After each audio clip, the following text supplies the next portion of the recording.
Managing the navigation menu on Hostinger Website Builder is a simple process that allows you to organize and customize how visitors navigate to your website. Here's a quick guide on how to manage your menu. Log into your Hostinger account.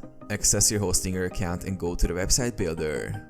Open your website. Select the website you want to edit and click on the Edit Website button to launch the editor. Navigate to the menu section. In the website editor, locate the navigation bar. Click on it to open the menu settings. Add new menu items. To add a new page or menu item, click the Add button or plus icon. Select the page you want to add or create a custom link to an external URL. Rearrange menu items. Drag and drop the menu items to rearrange them in the desired order. You can also nest items under drop-down menus for better organization. Remove or edit menu items. To delete a menu item, click on it and look for the Delete option. To edit an existing item, click on the Edit button to change the name, link or other settings. Save changes.